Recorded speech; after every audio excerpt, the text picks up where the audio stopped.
শুভ সকাল, welcome back to our channel. তো সকাল সকাল দেখো আমার সমস্ত কাজকর্ম হয়ে গেছে, চলে এসেছি রান্নাঘরে। আর আজকে আর কোনোরকম কিছুই তোমাদের সাথে রান্নাবান্না শেয়ার করলাম না। আজকে সয়াবিন হচ্ছিল আর সমস্তটা হয়ে গেছিলো, মশলাটা কষিয়ে সয়াবিনটাকে দিয়ে দিলাম। আর আজকে ভাবছি যে একটু রান্নাঘরটাকে সাফাই করবো, জানো তো। ডিপ ক্লিন না সেরকমভাবে করা হয়নি, কৌটো আটাগুলোকে তো করা হয়েছে, কিন্তু রান্নাঘরটা পুরোপুরিভাবে পরিষ্কার হয়নি। যেটুকু পারা যায় দেখি, যতটুকু টাইম হবে ততটুকুর মধ্যে করার চেষ্টা করব। কারণ ওদিকে তো আবার দোকানটাও আছে। আসলে দোকানটা যদি না থাকতো তাহলে আবার প্রত্যেক দিনই পরিষ্কার হতো। আর ওই যে মনে করি যে একটা দিন ফ্রি যেদিন পাবো সেই দিন একটু করব, কিন্তু ফ্রি আর আমার তো হয় না, না। এই হচ্ছে ব্যাপার। তো নিজেকে টাইম বার করি আর কি করতে হয়, কিছু করার থাকে না। আর আজকেও ভাবছি, এই যে দেখতে পাচ্ছ, টাইম বার করি আর কি, কিছু করার নেই। কারণ আজকে ভাত চাপাইনি, ভাতটা হলো না বলেই টাইমটা পেলাম। ভাত ইচ্ছা করেই করিনি, আমি যে একবারে রুটি করে নিয়েছিলাম, রুটিই খাবো। আর আটাও শেষ হয়ে গেছিলো, অল্প একটুখানি আটা ছিল, তো সবগুলোই একদম করে নিলাম। দেখছি অল্প না অনেকটাই ছিল। টোটালে 5টা রুটি হয়েছিল, ওর 3টে দিয়ে দিলাম আর আমি 2টো আমার জন্য রেখে দিলাম। তো তাই ভাতের ঝামেলাটা ছিল না বলে ও ওদিকে আছে, ও ঘরে আছে, রেডি হচ্ছে। আর ও থাকতে থাকতেই আমি দেখছি ওপরে আমি উঠে একদম পরিষ্কার করব ভাবলাম। তারপর এখন মন সাথ দিলেও আসলে শরীর তো সাথ দেয় না, না কোনো কিছুতে। কারণ এই যে দেখতে পাচ্ছ, উঠে গেলাম ওপরে, একদম হাই লেভেলে পরিষ্কার করা শুরু করে দিয়েছি আজকে আমি। তো সব ভাবছি যে ক্লিন করবো। ঘরে ঢুকেছিলাম তার আগে পরিষ্কার হয়েছে, তারপর এই প্রথমবার আমি পরিষ্কার করছি, এখানে আসার পর। তো ব্যাপারটা হচ্ছে কি, আমি তো পরিষ্কার করিনি, আমরা এই ঘরটা নতুনই আর কি পেয়েছিলাম, ওরাও শিফট হয়েছে এখানে আর আমরাও আর কি এসেছি। ওই আমি আসার 2 মাস আগে ওরা শিফট হয়েছে এখানে, না হলে ওরা অন্য জায়গায় থাকতো। যেহেতু ওরা ওপরে থাকবে বলে ওপরটা পুরোটা কমপ্লিট করে নিয়েছিল, নিচেরটা কমপ্লিট হয়ে গেছিলো, টাইলসগুলো বাকি ছিল, বাথরুমের কাজ বাজ চলছিল। তো আমাদের সঞ্জুর তো অনেক দিনের চেনা পড়েছে এই মকান মালিকটা, যার জন্যই আর কি বলতে পারলাম তোমাকে। আর দেখতে পেলে আমার বর আমাকে ধরে নামিয়ে দিল। ওই যে বললাম না, শরীর সাথ দেয় না আজকাল। আর মনের তো জোর আছে করব, কিন্তু কি করব, এখন আর পারি না। হেলদি হয়ে গেছি প্রচণ্ড পরিমাণে, তাই উপরে উঠতেও ভয় লাগে। না হলে মনে করি, আর টাইমও থাকে না আসলে। মেন ব্যাপার হচ্ছে ওইটা, জানো তো। কারণ ও চলে যাওয়ার পর ধরো ভাতটা বসাই তো, আর ভাত হতে হতে ব্যাস আর হয়ে যায় আমার স্নান টান করতে করতে ওই টাইম হয়ে যায়। আজকে যেহেতু ভাতটা হয়নি বলি টাইমটা পেলাম। আর এই কড়াইটা মাজতে মাজতে কি বলবো, আমি শুয়ে বসে মনে হচ্ছে কড়াইটা আমি মাজছি। আর এই যে এত গরম আজকে, পুরো ঘেমে চান করে গেলাম এখানে আমি কড়াইটা মাজতে মাজতে। আজকে প্রচুর বাসন হয়ে গেছিলো, কারণ রান্না করতে করতে আমি ধুই, কিন্তু আজকে আর ধুইনি, একবারে সমস্তটা আর কি ধুলাম। ওই গ্যাসের ওভেন টোভেন সব ধরো পরিষ্কার করলাম তার জন্য। আর এই যে সমস্ত কাজবাজ করে স্নানটা সেরেলাম। স্নান করেই বা কী হবে, এখন স্নান করা না স্নান করা একই ব্যাপার, কারণ ঘামেই তো অর্ধেক স্নান হয়ে যাচ্ছি। আর বাইরেটা আজকে আর মোছামুছি করলাম না, কারণ ভাবিজি বললো যে ও তো যাবে শনিবারের দিনকে, তো আমাকে বললো যে শনিবারের দিন থেকে, শনিবারের দিন তো করে দিয়ে যাবে, রবিবারের দিন থেকে করে দিতে। এই কদিন আর তোমাকে কষ্ট করতে হবে না। সত্যি ভাগ্য করে একটা মকান মালিক পেয়েছি, জানো তো। কিচ্ছু আমাকে দেখতে হয় না। না হলে কি বলো তো, নিচে থাকতে গেলে মোটর চালাতে হয়, সব কিছুই আর কি দেখতে হয়। আমি যেটা শুনে এসেছি যে ভাড়াটে থাকলে খুব প্রবলেম হয় মকান মালিকদের, আবার খুব খিচখিচ করে, টিকটিক করে। কিন্তু বিশ্বাস করো, আমি এত ভালো একটা মকান মালিক পেয়েছি, না টিকটিক না ঝিকঝিক, এত ভালোবাসে উপরন্ত। আমাকে মানাই করে যে কিছু করতে হবে না, এরকম। ও হয়তো দেশে যাবে বলে আমাকে বলছে যে এগুলো পরিষ্কার করতে, কিন্তু বিশ্বাস করো দেশে না গেলে আমাকে কোনো দিন বলে না নিজে থেকে যেগুলো একটু পরিষ্কার করতে। তবে হ্যাঁ, আমি করে দিই অনেক সময়তে। এই যে আমি একদম রেডি, তো চলো যাওয়া যাক। আর আজকে কি বলবো, যে কোনো কাজ করতে যাচ্ছি পুরো ঘেমে চান করে যাচ্ছি। তো চলো, আজকে অনেকটা তাড়াতাড়ি হয়ে গেছে সব কিছু। যাই দোকানে, মাথাটা আজকে রাতে তেল দেবো, কালকে শ্যাম্পু করবো, কারণ আজ শুক্রবার তো তার জন্য আর করলাম না। দেখছি রবিবারে যদি কোথাও যাই তাহলে একদম পুরো নিতেই যায়, আমার এমনিতেই অয়েলি স্ক্যাল্প, এই হচ্ছে ব্যাপার। তো চলো যাই, তারপর দেখা করছি। চলে এসেছি দোকানে, আর দোকানে এসে আজকে শপথ নিয়েছি যে সব কিছু পরিষ্কার করব।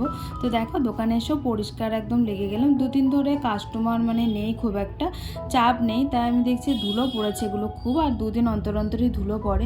আমি এইগুলো সেরকমভাবে পরিষ্কার করি না, ওপরটা ওপর দিয়ে আর কি করে দিই, এতটা ভালোভাবে করি না, কারণ প্রত্যেক দিন পরিষ্কার করা অসম্ভব ব্যাপার। চুল টুল এদিক ওদিক থাকে তো প্রত্যেক দিন হয় না অত। তো এই হচ্ছে ব্যাপার। আর দেখলাম যে 2-3 দিন ধরে কাস্টমার যখন নেই তখন ফাঁকাই ফ্রি বসে আছি, তো বসে থেকেই বা কী করবো, তাই ডিপ ক্লিন এই পার্লারেও আর কি করে দিলাম, এই হচ্ছে ব্যাপার। তো ভালোভাবে সমস্ত কিছু পরিষ্কার করে দিলাম। আর এই যে দেখতে পাচ্ছ, আমার বর বলে নাকি আমি পরিষ্কার করি না, আমি মানে পার্লারে কোনো কাজই আমি দেখি না, শুধু ওই বুড়ো করাগুলোই আর কি করি, বাকি এই সব কাজ নাকি আমি করি না। তো তাই ভাবলাম যে আজকে আমার বরকেও দেখাই, কারণ ও তো ভিডিও দেখবে, ও দেখতে পাবে। তো এই হচ্ছে ব্যাপার, কারণ সেদিনকেও বলছিল পরিষ্কার করেছিল, তারপর আমাকে বলছিল তুমি কি কিছুই দেখো না, কিছুই করো না।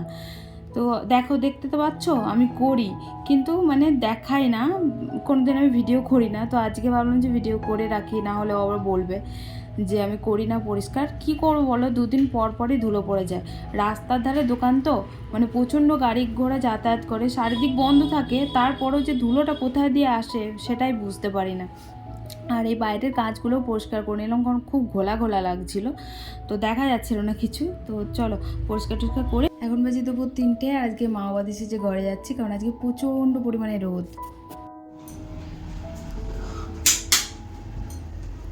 চলে এসেছি বাড়ি, আর আজকে তোমাদের দেখাইনি অনেক কী করেছিলাম, সয়াবিন করেছিলাম, তো এখন গরমে বসাবো, একটু গরম হোক। আর আজকে ভাত করিনি, আজকে করেছিলাম হচ্ছে রুটি। তো রুটিটা একটুখানি সেঁকবো, মানে সেঁকবো বলতে ঘি দিয়ে সেঁকবো, খেতে ইচ্ছা করছে আমার। কাল থেকে রুটি খেতে ইচ্ছা করছিল, কিন্তু কালকে তো বানানো হয়নি। এই যে এখন ঘি দিয়ে সেঁকা হবে, দুটোই আছে আমার জন্য। আর আটা শেষ হয়ে গেছে, তোমাদেরকে বলেছিলাম কালকে মনে হয় যে আমাদের সব বাড়ন্ত আটা শেষ, ডাবাটা ধুয়ে দিয়েছি, ও আজকে মনে হয় আনবে। আমার খিদে পেয়েছে 2:30টা থেকে, কিন্তু আসেনি। সঞ্জু ফোন করে তারপরেই আমি আসি। ঘিও শেষ, শেষ ঘি, চেঁচে পুচে দেবো। ঘিয়ের পরোটা আমার দারুণ লাগে। তো এরকম ধরনের পরোটা কার কার ভালো লাগে একটুখানি জানিও। আমার তো একটু চিনি দিয়ে করলে আরও ভালো লাগে, ওটা অবশ্য সঞ্জুও ভালোবাসে। কিন্তু আজকে যেহেতু একসাথে রুটি করেছিলাম, আর ও তো পরোটা নিয়ে যায় না, তাই এই যে এরকম রুটি আর কি সেঁকে নিলাম একটু ঘি দিয়ে, বেশ টেস্টি লাগে জানো তো খেতে। আর আগে তো আমি প্রচুর খেতাম জানো, যখন আমি বাড়িতে থাকতাম, তোমরা মনে হয় দেখেছো, প্রায় দিন আমি ওর জন্য রুটি করতাম। তখন তো দুপুরে ভাত করতাম না, ওই রুটি করে নিতাম, দিয়ে আমি ঘি দিয়ে সেঁকে নিতাম। আর এই যে আমার তরকারি, আজ তরকারিটা দারুণ হয়েছিল খেতে, সেই মাংসর মতন করে ফেলেছিলাম, কি করে যে হয়ে গেছিলো কি জানি। খাওয়া দাওয়া করে এসি কুলফি কাকু এত পরিমাণে আর কি হর্ন দিচ্ছে, আমাকেই হয়তো বলছে যে নিয়ে নাও। তো অনেক দিন ধরে কুলফি খাইনি, ভাবছি নেবো কি নেবো না, টাকা হাতে নিয়ে দাঁড়িয়েছি জানো তো, কি করব কিছুই বুঝতে পারছি না। এই যে দেখতে পাচ্ছ, আমি নিয়ে নিয়েছি একটা কুলফি। তো অনেকক্ষণ থেকে বাজার ছিল, ভাবছি খাবো, কিন্তু সময় হয় না, যার জন্য। দারুণ খেতে। এখন 4টে মতন বাজে, 4:30। ব্যাপক খেতে, ব্যাপক।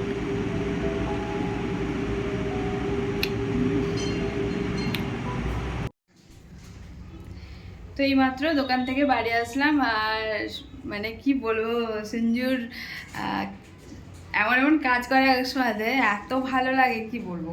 দেখো, দেখাই তোমাদেরকে। এই জামা কাপড়গুলো দেখছো, এগুলো পরেছিল, এগুলো সকালেকার কিছু কাঁচা ছিল, যেগুলো শুকিয়ে গেছিলো, আমি দুপুর বিকালবেলাতে রেখে গেলাম। আর কিছু কাঁচা ছিল হচ্ছে কালকেকার, তো সেগুলো ভাঁজ করা হয়নি, রাখা ছিল বিছানার মধ্যে, ঠিক আছে। ওর তো আজকে তাড়াতাড়ি ছুটি হয়ে গেছে, যার জন্য এসে ওইগুলো ভাঁজ করেছে সবগুলো। কাবার্ডে জায়গা নেই, ঢোকাতে পারেনি, কারণ কাবার্ডটা অগোছালো হয়ে পড়ে আছে, আর তার জন্য ঢুকায়নি। আর ওদিকে দেখাই তোমাদের, ভাত রান্না করেছে, মানে রান্না হয়ে গেছে। রান্না বলতে সকালে তো আমি ভাত তো করিনি, কারণ সকালে বললাম তোমাদেরকে রুটি করেছিলাম। আর এই যে আটা নিয়ে এসে এখন আটা ঢালছে, আর এই যে ভাতও রেডি, সব কাজ করে ফেলেছে। তো এরকম হাজব্যান্ড পাবে কোথাও, বলো তো? এই হচ্ছে ব্যাপার। এক সময় মানে এত এত কাজ করে, কি বলবো, আর এক সময় বললেও কিছু করে না, এই হচ্ছে ব্যাপার। না না করে ও, কিন্তু এক সময় আমি যদি বলি মানে খুব কাজ দিয়ে দিই তখন আর করে না, এই হচ্ছে ব্যাপার। না হলে আমার বর সবই করে এমনিতে। তো চল আমি হাত পা ধুয়ে আসি, প্রচণ্ড টায়ার্ড লাগছে শরীরটা, একটু ফ্রেশ হব, হয়ে তারপর ভাত খাবো। এখন ফ্রেশ হয়নি, হাত পাও ধুইনি, আমি তোমাদেরকে দেখা দিলাম এসেই, মানে ভালো লাগে জানো তো, যখনই কাছ থেকে এসে দেখি না ঘর দৌড় পুরো সাফ সাফাই, তখন খুব ভালো লাগে। আজকে এসেই দেখলাম পুরো একদম গোছানো গাছানো, ভাত রেডি, তারপর আমাকে আনতে গেছিলো, এই হচ্ছে ব্যাপার। হাজব্যান্ড অফ দ্য ইয়ার নেই, আমার হাজব্যান্ড সত্যিই খুব ভালো, এই হচ্ছে ব্যাপার। চলো আমি ফ্রেশ হই, তারপর দেখা করছি।